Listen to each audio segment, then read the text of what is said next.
पहली पातशाही श्री गुरु नानक साहिब जी का शब्द है। हमें गौर से सुनना और विचार करना चाहिए। अगर विचार करो तो तुम्हारा फ़ायदा है, मगर अफसोस है कि सत्संग में हम बैठते हैं पर हमारा मन बाहर फिरता है। हम सारा सत्संग सुनकर फिर कह देते हैं कि जी हमारा मन नहीं लगता। ये 2 घंटे क्यों मगज मार रहे हैं, मगर मन सारा सत्संग सुनकर भी सिर हिला देता है। एक ओंकार सतगुरु प्रसाद, राग पैरों अष्टपदियाँ, मैला पहला कर दूजा। आत्म है राम, राम मैं आत्म, चीनस गुरु विचारा।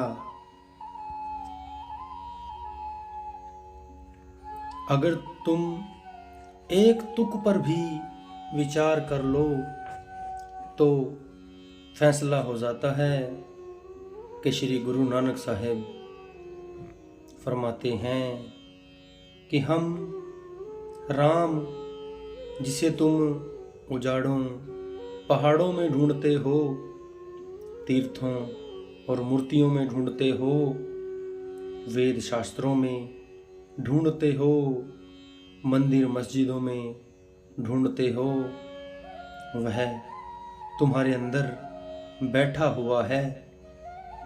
तुम समुद्र में बैठे हो, वह तुम्हारे अंदर है। समुद्र में कतरा है, कतरे में समुद्र है। तुम्हारी आत्मा में राम है और राम में आत्मा है, मगर अफसोस हमें खबर नहीं। जिस तरह किसी के घर करोड़ रुपया दबा हो और वह बाहर कौड़ी कौड़ी मांगता फिरे, उसने उस दौलत से कोई फायदा ना उठाया। इसी तरह हम सभी के अंदर परमात्मा अकाल पुरुष है, खंड ब्रह्मांड है, फिर भी हम बाहर टक्करें मारते हैं। कभी कहीं भटकते हैं, कभी कहीं। यही हमारी मूर्खता है।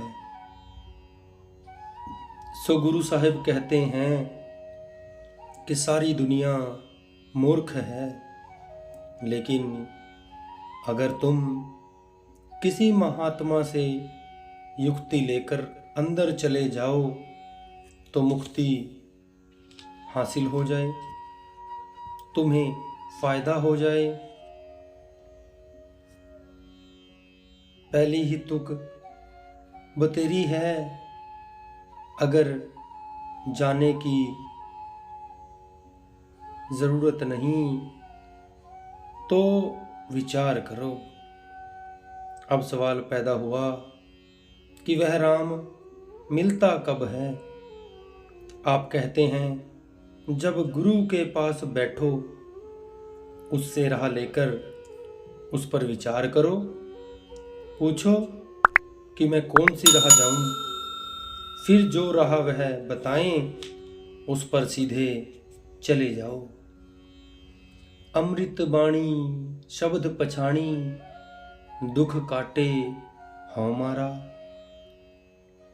आप कहते हैं जब हम गुरु के पास जाएंगे वह हमें क्या देगा। फिर आप खुद ही जवाब देते हैं, ऐ प्यारे, तेरे अंदर वह मीठी से मीठी आरती और प्यारी से प्यारी बांगे इलाही दिन रात हो रही है। फिर आपके मस्तक में 5 देश हैं, एक एक देश में एक एक राग हो रहा है। वह परमात्मा जागता है और हम सोए हुए हैं। क्या हम लानत के काबिल नहीं? सोच लो, हमारी रूह का पति अकाल पुरुष परमात्मा जागता है, मगर हमारी रूह सोई हुई है। बड़ी गफलत है जब हम अंदरूनी गुरबानी, प्यारे से प्यारा राग और प्यारी से प्यारी आरती सुनेंगे, उसका क्या असर होगा। हमारा जन्म मरण खत्म हो जाएगा, मुक्ति हो जाएगी, रूह खंडों ब्रह्मांडों पर चली जाएगी, आज़ाद हो जाएगी, हौमे ममता जल जाएगी। एक ही दवा है, जब उसे खाओगे फायदा हो जाएगा। हम रोज सत्संग सुनते हैं, कोई अंदर जाता है, कोई भाग्यशाली अंदर जाता है। सारी दुनिया बीमार है, हौमे की बीमारी लगी हुई है।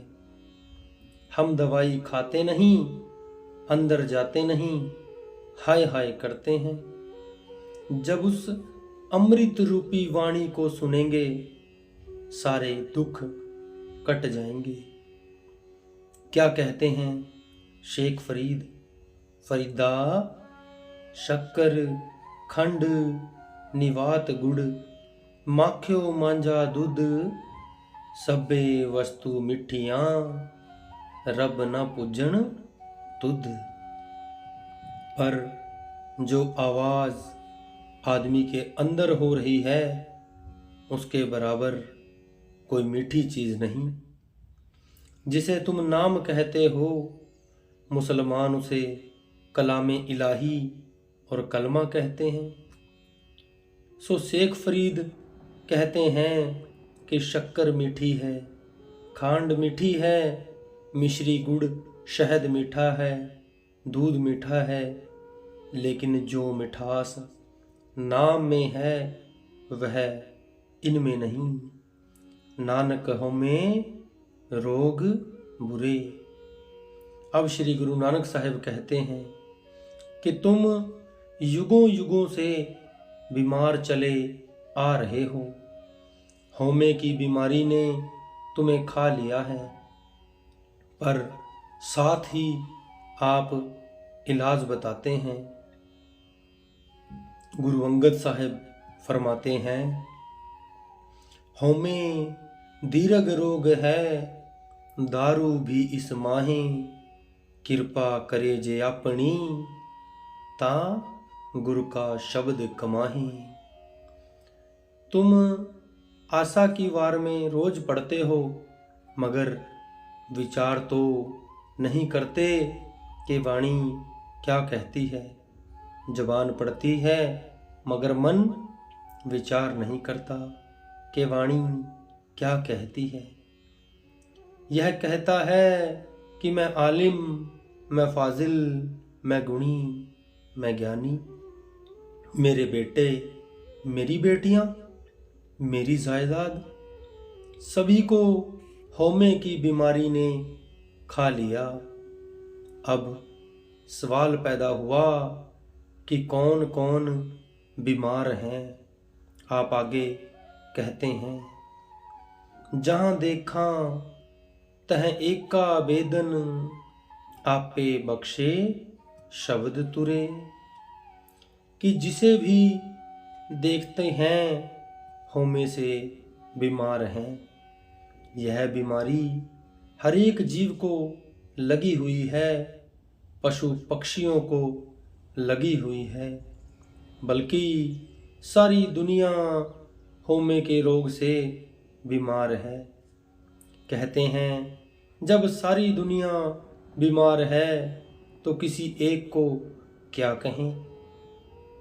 आप रोज आनंद साहिब में पढ़ते हो, तुर कर्म पाया तुद जिनको, से नाम हर के लागे, कह नानक तह सुख हुआ, तित कर अनहद वाजे।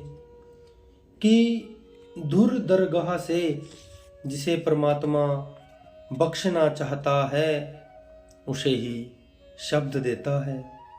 वह शब्द का अभ्यास करता है, उसकी रूह शब्द के साथ जुड़ती है। कोई अंदर जाता है और जो अंदर जाते हैं वे बड़े भाग्य वाले हैं। बाकी सब जिन्हें मन अंदर नहीं जाने देता खोटे भाग्य वाले हैं। आपे परखे परखण हारे बहुर सुलाक न होई। आप कहते हैं जो शब्द की कमाई करता है उसे कौन परखता है, उसका इम्तिहान कौन लेता है। फिर आप ही जवाब देते हैं कि वह परमात्मा जिनका मन मैला है यानी खोटे हृदय वाला है, वे खुद अंदर नहीं जाते। पुराने ज़माने में जो खोटा रुपया सराफों के पास जाता था वह उसे टक लगाकर दे देते थे। उसे कहते थे कि यह सुलाकी है, ताकि लोग देख लें कि यह खोटा है। अब कहते हैं कि जो अंदर नहीं जाते वे खोटे हैं, सुलाकी हैं। इसके विपरीत जिन्हें परमात्मा ने परख कर खजाने में डाल लिया वे खोटे नहीं, वे फिर कभी जन्म मरण में नहीं आएंगे। जिनको नदर पई गुर मेले प्रभ पाणा सच सोई। आप कहते हैं जिन्हें परमात्मा परखना चाहता है उनका सबूत क्या है। सतगुरु उन्हें नाम देता है, वे सतगुरु की सेवा करते हैं। कल बाबू गुलाब सिंह जी ने गुरु की सेवा बताई थी। तारा मंडल, सूरज मंडल और चंद्रमा मंडल को पार करके आगे सतगुरु के स्वरूप को प्रत्यक्ष करना ही गुरु की सेवा है। बड़े ही ऊंचे भाग्य हों तो आदमी को सत्संग मिले, इससे भी ऊंचे भाग्य हों तो सतगुरु से नाम मिले, और उससे ऊंचे भाग्य हों तो नाम की कमाई करे, फिर उससे भी ऊंचे भाग्य हों तो परमात्मा की रजा में राजी रहे। पवन पानी बेसंतर रोगी, रोगी तरत सपोगी। मात पिता माया देह से रोगी, रोगी कुटुंब संजोगी।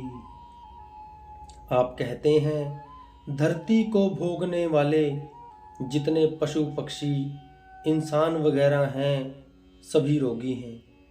फिर कहते हैं माता पिता रोगी, बेटे बेटियां रोगी, रिश्तेदार रोगी, मतलब कि कुल कुटुंब रोगी है।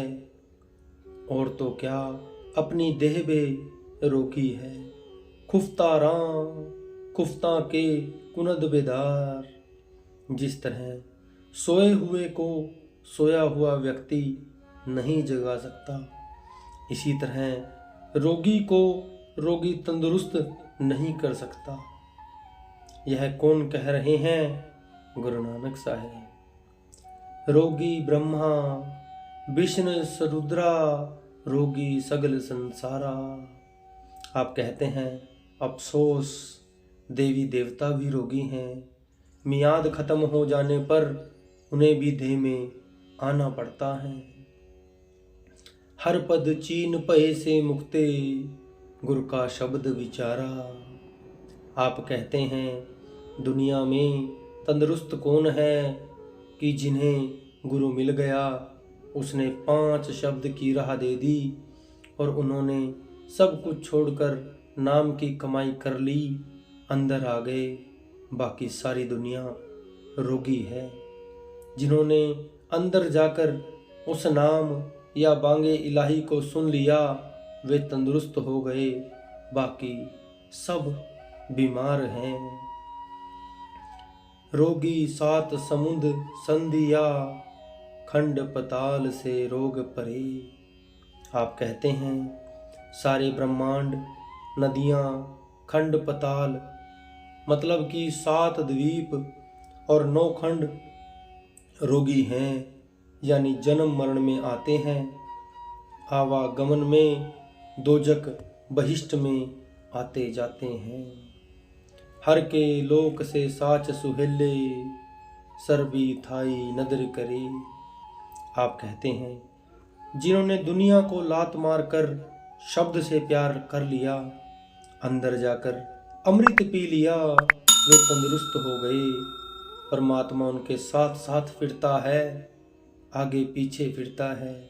क्या कहते हैं कबीर साहब, कबीर मन निर्मल पया, जैसे गंगा नीर, पाछे लागो हर फिरे, कहत कबीर कबीर। जब कबीर साहब काशी में प्रकट हुए तो पंडित और काजी दोनों उनके खिलाफ हो गए, क्योंकि उनकी राह तो कोई और थी। जब बातचीत और वाद विवाद में पूरे ना उतर सके तो एक शरारत सूझी। कबीर साहब सचखंड से आए थे और पंडित और काजी बाहर बैठे थे। मुकाबले में कैसे पूरे उतर सकते थे। उन्होंने बाहर दूर दूर तक डोंडी पिटवा दी। कबीर, काशी में एक सेठ है, उनके घर पर फलाने तारीख को यज्ञ है, जहाँ तक हो सके दर्शन दो। जब तारीख आई तो दुनिया हजारों की गिनती में आ गई। लगी पूछने, सेठ कबीर का घर कहाँ है। अब कबीर साहब एक मामूली जुलाहे थे। यह सुनकर झाड़ियों में जा छिपे। उधर मालिक ने कबीर का रूप धारण करके खाने पीने का सारा सामान तैयार किया। सारी दुनिया खाकर गई। सभी जाते हुए कहते हैं कबीर धन्य है, कबीर धन्य है। जब कबीर साहब को पता लगा तब कबीर साहब क्या कहते हैं, कबीर ना हम किया ना करेंगे, ना कर सके शरीर, किया जनाऊं किछ हर किया, पयो कबीर कबीर। वे अपने आप को नहीं जताते, बल्कि कहते हैं कि जो कुछ किया है उस हरि ने किया है।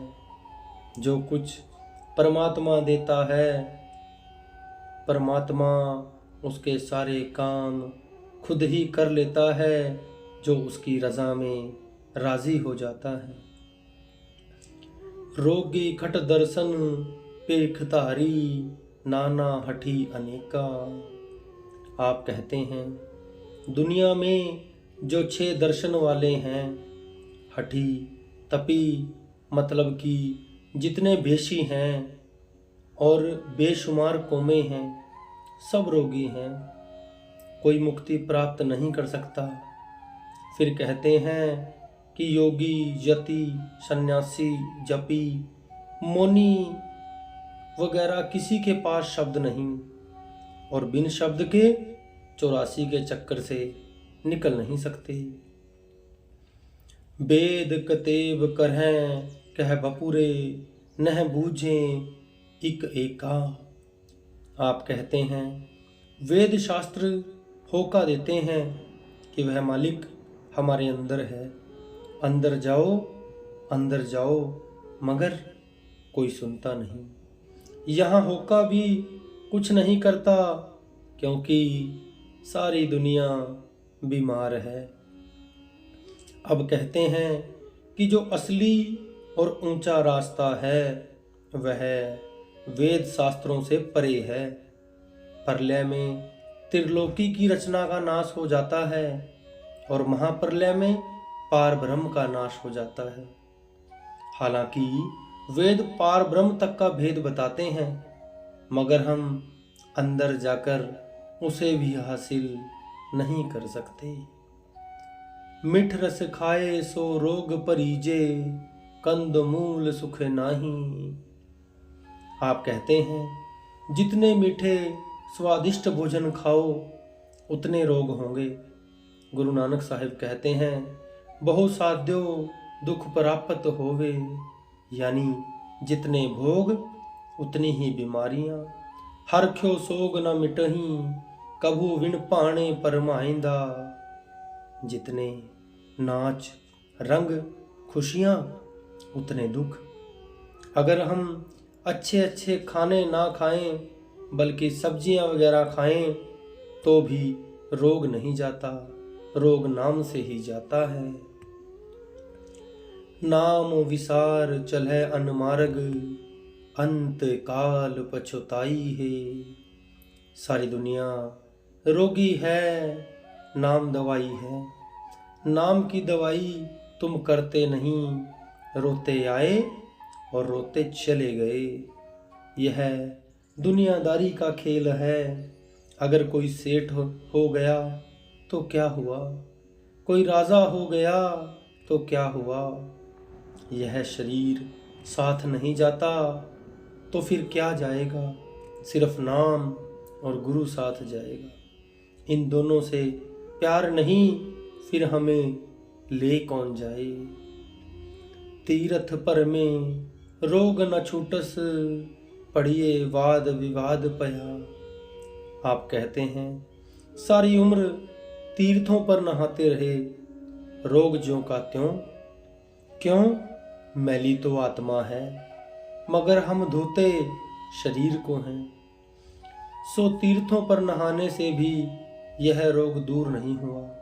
अगर कहो कि वाद विवाद करके दुनिया को जीत लो तो भी रोग नहीं जाता, बल्कि मन में महदूद और बुद्धि भी महदूद, यानी दोनों सीमित हैं, इनकी सीमा है।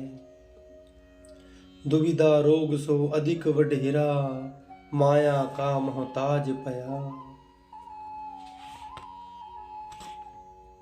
आप कहते हैं आंखों के पीछे पर्दा लगाकर हमें बाहर निकाला हुआ है, चीज है अंदर, अंदर हम जाते नहीं।